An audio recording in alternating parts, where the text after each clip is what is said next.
Hello everyone, welcome to my channel tips on mathematics. तो class 12th NCERT math का जो है हम प्रश्नावली 7.5 पर डिस्कशन कर रहे थे। और आज के इस वीडियो लेक्चर में हम जो है क्वेश्चन नंबर 21 से लेकर के 23 तक का सॉल्यूशन देखेंगे, जो कि आज लास्ट लेक्चर है ये। और ये जो 7.5 प्रश्नावली है ये पूरा आपका आज जो है एंड हो जाएगा। और मैं आप लोगों को बता देना चाहता हूँ कि इसके प्रीवियस में मैंने क्वेश्चन नंबर 20 तक पूरा ऑलरेडी सॉल्व करवा के रखा है, जिसका वीडियो मैंने आप लोगों के लिए अपलोड कर दिया है। अगर नहीं देखा है आप लोग ने तो उसको जो है आप अपने मेरे प्लेलिस्ट में जा करके आप लोग देख सकते हो, ठीक है। और अगर आपको इस प्रश्नावली से संबंधित अगर कोई भी डाउट है तो एक बार जो है इसका एक इंट्रोडक्शन पार्ट भी मैंने बना रखा है, जिसको आप लोग देख करके अपना डाउट को क्लियर कर सकते हो, ठीक है। चलिए स्टार्ट करते हैं आज के इस वीडियो लेक्चर का पहला क्वेश्चन। और प्रश्नावली 7.5 का 21 क्वेश्चन, ठीक। तो देखिए क्या दे रखा है, कह रहा है कि 1/e⁻x-1 है, इसका हमें जो है आंशिक भिन्नों द्वारा समाकलन ज्ञात करनी है, ठीक। अब देखो यहाँ कुछ वैसे तो मेंशन नहीं किया है, रीजन यही है कि हम जो है पहले क्वेश्चन हमने जब किया था तो उस टाइम ही ये मेंशन किया हुआ था कि आपको जो है ये आंशिक भिन्नों द्वारा, क्योंकि जो प्रश्नावली 7.5 है वो टोटली आंशिक भिन्नों द्वारा समाकलन है, ठीक। Integration by using partial fraction. तो आंशिक भिन्नों को हम कैसे सॉल्व करते हैं वो भी मैंने इंट्रोडक्शन पार्ट में बता रखा है, ठीक है। तो यहां मैं ज्यादा आप लोगों को एक्सप्लेन नहीं करूंगा। तो देखिए इसमें हमें आंशिक भिन्न लगानी है। तो सबसे पहले तो जो दिया हुआ है हम उसको एक बार वो लिख देते हैं। देखो e⁻x-1 है। अब देखो यहाँ संकेत में एक चीज कह रखा है कि आप जो है e⁻x को क्या रखेंगे, t रखेंगे, क्लियर है। तो हम देखो यहाँ क्या करते हैं, e⁻x से ना सबसे पहले गुणा कर देते हैं और e⁻x से भाग कर देते हैं, ठीक है। e⁻x से गुणा और e⁻x से भाग। तो इससे अभी पता लग जाएगा आपको कि हम ऐसा क्यों कर रहे हैं, ठीक। तो e⁻x से भाग हो गया, अंदर क्या रहेगा, e⁻x-1 रहेगा, ठीक। आपको पता ही है कि हम क्या करते हैं, अब यहाँ इंटीग्रेशन लगाते हैं। ये इंटीग्रेशन तो हमें करनी है। तो अब इन्होंने बोल रखा है कि e⁻x को आप जो है क्या रखो, t रखो। तो सो लेट यहाँ आप कर लो, let e⁻x is equal to t। अब आपको पता है कि हम इसको डिफरेंशिएट करते हैं, है ना, अवकलन करते हैं। तो e⁻x का अवकलन e⁻x ही होता है। x का करेंगे तो dx आ जाएगा, बराबर t का करते हैं तो हमारा dt, मतलब t के रिस्पेक्ट में करेंगे तो ये चीज हमारे पास आएगा, ठीक है ना। डिफरेंशिएशन अगर नहीं पता है तो इसका वीडियो भी मैंने बना रखा है, आप लोग उसको भी देख सकते हो, ठीक है। अब देख सकते हो आप लोग कि e⁻x dx हमने यहाँ पर e⁻x से क्यों गुणा किया था, है ना। तो मैं डायरेक्ट भी कर सकता था, बट कोई बात नहीं, यहाँ पर आप ऐसे इसको कर लीजिए। देखो यहाँ पर क्या आ जाएगा, बराबर देखो e⁻x dx के जगह पर मैं क्या रख सकता हूँ, dt रख सकता हूँ, है ना। और e⁻x की जगह पर मैं t रखूंगा और ऐसे ही ब्रैकेट में e⁻x की जगह पर t-1 आ जाएगा, ठीक। अब आप जो है इस चीज को सॉल्व करेंगे, ठीक है ना। नाउ अब हम क्या करेंगे, देखो इसको मैं 1 आंशिक भिन्नों द्वारा, यहाँ पर हमें लिखनी है थोड़ी सी, ये आंशिक भिन्न द्वारा, है ना।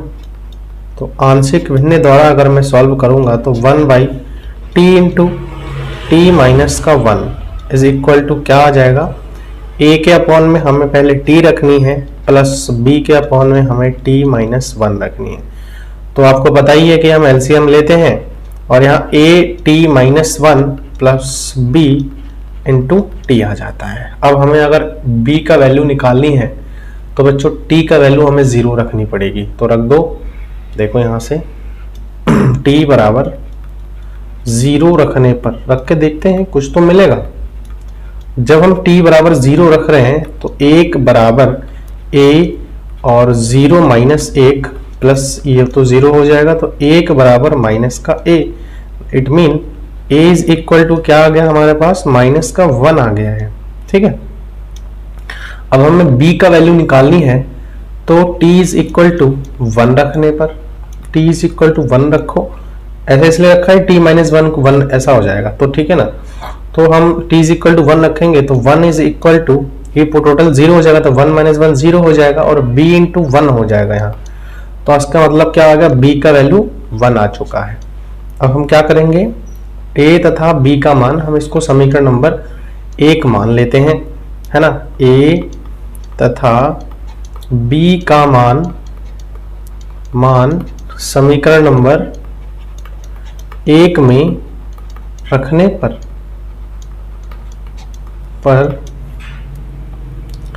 रखने तथा, अब डायरेक्ट यहां कर देते, देखो जो रखने तथा समाकलन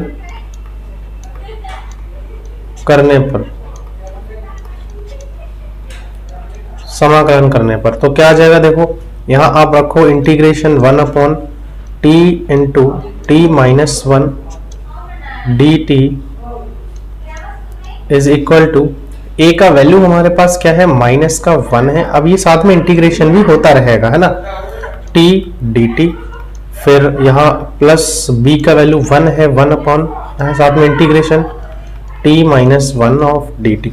क्लियर है। देखो इसको मैं इंटीग्रेट कर दूंगा डायरेक्टली, यहाँ तो क्या आ जाएगा, देखो माइनस का लॉग ऑफ टी आ रहा है ना, plus log of T minus 1 plus का आ जाएगा सी। अब t का वैल्यू चूंकि e की पावर x है तो हम यहाँ पर रख देंगे माइनस का log e की पावर x और यहाँ पर प्लस का log मॉड में, ये भी मॉड में रख दो उसको, ठीक है, e की पावर x माइनस 1 प्लस का c। अब आप इसको चाहो तो ऐसे भी लग सकते हो log m minus log n log m upon n, तो log m अपॉन n, इसको हम m मान लेते हैं, इसको माइनस का है तो इसको हम n मान, e की power x minus 1 upon e की पावर x प्लस का c। तो ये जो है इस क्वेश्चन का सॉल्यूशन आ जाएगा। चलिए अगला क्वेश्चन देखते हैं फटाफट से। और क्वेश्चन नंबर 22 और 23 के लिए दे रखा है कि आपको सही उत्तर का चयन करना है ना। तो देखो बहुत आसान है, यहाँ इन लोगों ने दे रखा है x अपॉन x माइनस 1 और x माइनस 2। तो आपको पता ही है, अब a के अपॉन में लीनियर फैक्टर है तो हम एक एक के बट्टे में अलग अलग रख देंगे, plus b upon x minus 2 आ जाएगा। इसको इक्वेशन नंबर 1 मानेंगे। अब यहाँ क्या हो जाएगा, x is equal to a x minus 2 हो जाएगा plus b into x minus 1 हो जाएगा।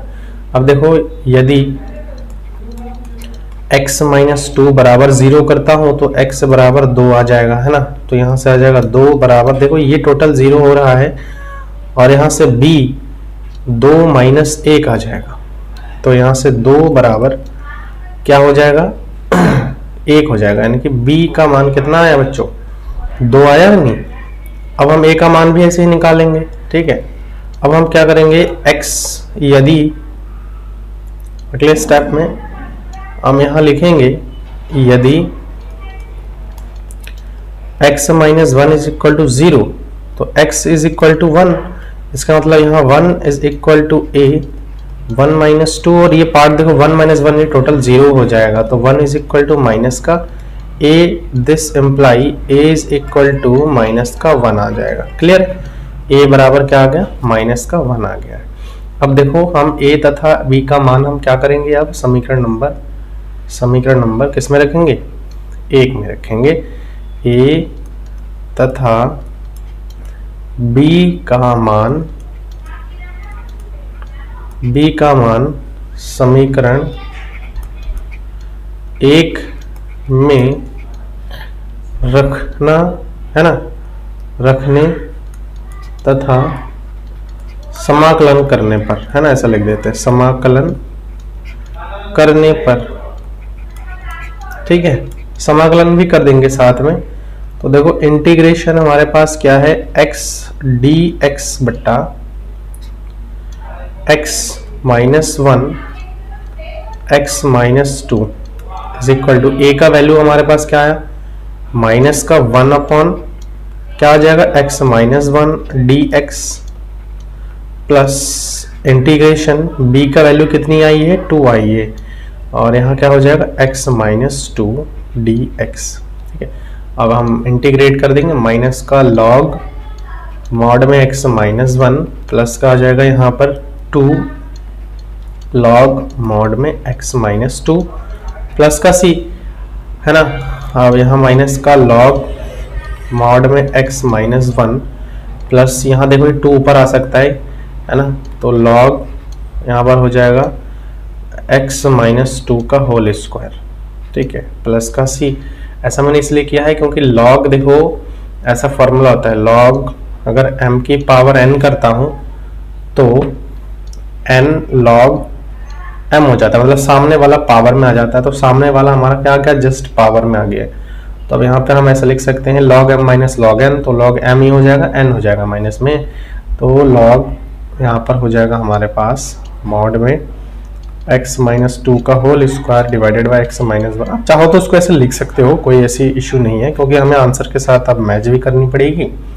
तो बी ऑप्शन मुझे यहाँ पर करेक्ट लग रहा है, x माइनस 2 का whole square by x minus 1 plus C, ठीक है। तो मुझे बी ऑप्शन सही दिख रहा है, तो मैं यहाँ पर बी ऑप्शन को टिक कर देता हूँ। ऑप्शन बी इज करेक्ट, है ना, ऑप्शन बी करेक्ट, ठीक है, समझ में आ गया। ऑप्शन बी हमारा जो है सही है ना।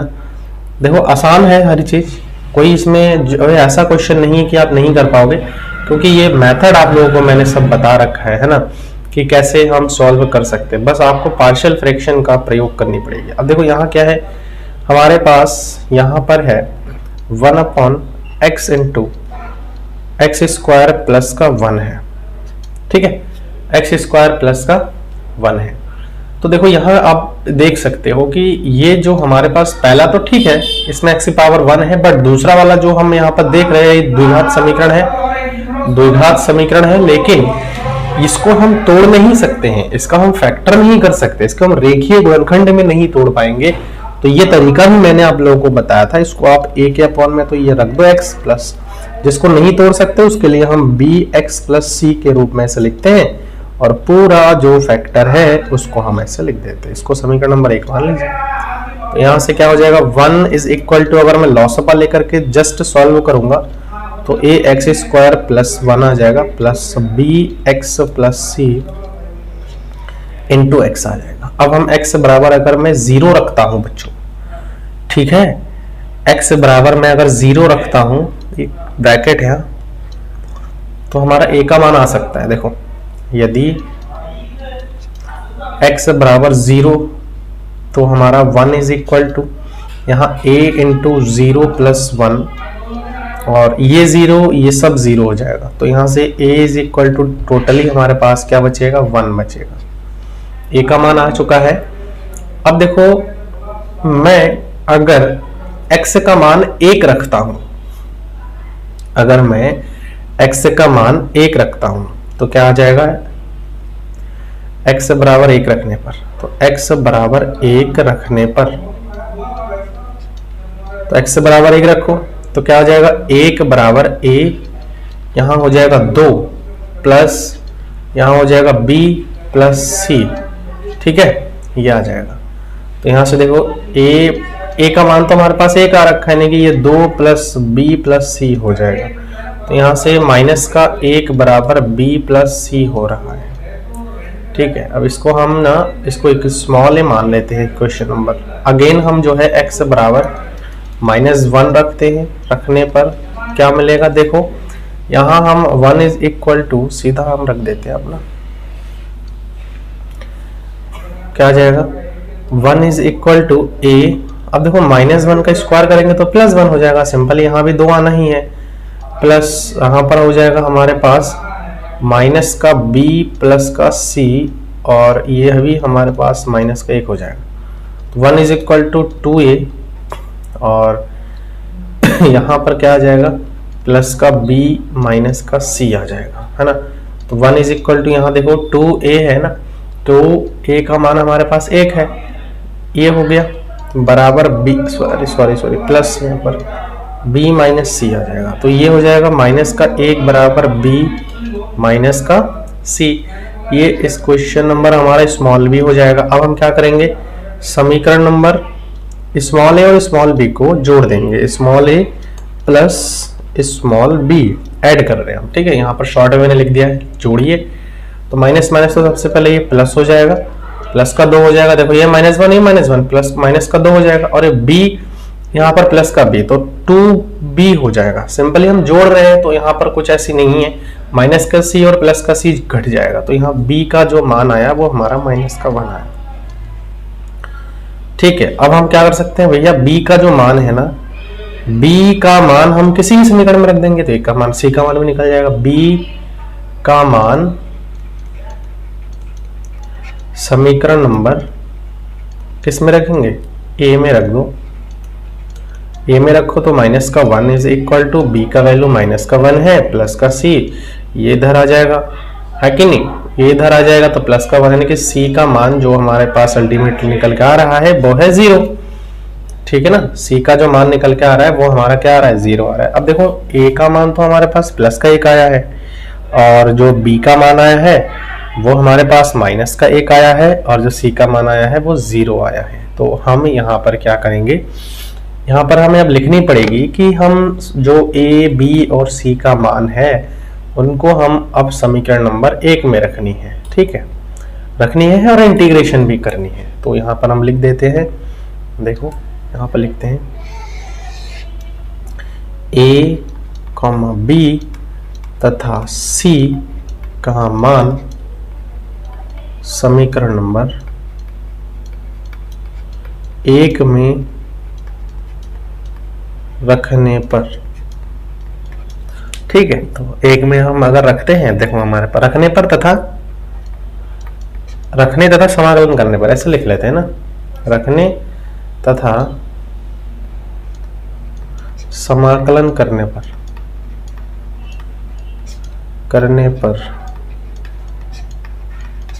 ठीक है, तो देखो समाकलन भी कर देंगे हम साथ ही में, integration 1 into D X upon X into X square plus 1 is equal to a का वैल्यू हमारे पास आया है 1, तो integration 1/x dx plus integration देखो bx है, मतलब b का वैल्यू आया है -1, तो माइनस का x upon x square plus का 1, और c का वैल्यू तो 0 है बच्चों, तो उसको रखने हम ना रखने से कोई फर्क नहीं पड़ता।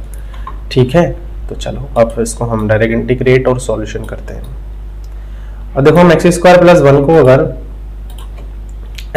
प्लस 1 को अगर मैं क्या रख दूं, let X square plus 1 is equal to T रखो, तो क्या आ जाएगा, देखो 2x dx is equal to dt, और हमें 2 तो चाहिए नहीं, तो dx dx बराबर क्या हो जाएगा, dt बट्टा 2 हम रखते हैं यहाँ। देखो इंटीग्रेशन 1/x dx, और माइनस का यहाँ पर क्या हो जाएगा 1/2 इंटीग्रेशन 1/t, और यहाँ dt हो जाएगा, तो यह आ जाएगा हमारे पास log ऑफ x माइनस 1/2 क्या आ जाएगा, log ऑफ t प्लस का c, है ना। और यहाँ से मैं अगर सॉल्व करूँगा इसको, t का वैल्यू रखनी होगी हमें, x minus 1/2 log x square plus 1 plus का c। अच्छा, अब हमें थोड़ा सा चेक करनी पड़ेगी कि आंसर हमारे पास क्या है। ठीक है, आंसर हमारे पास देखो log x minus 1/2 log x square plus 1, तो कौन सा आंसर हो सकता है, ये जो ऑप्शन है एक बार चेक कर लेते हैं हम,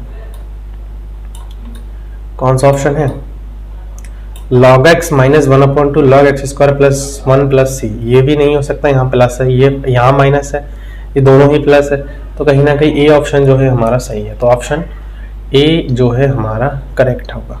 ठीक है, उसको लगा देते हैं, option A will be correct answer.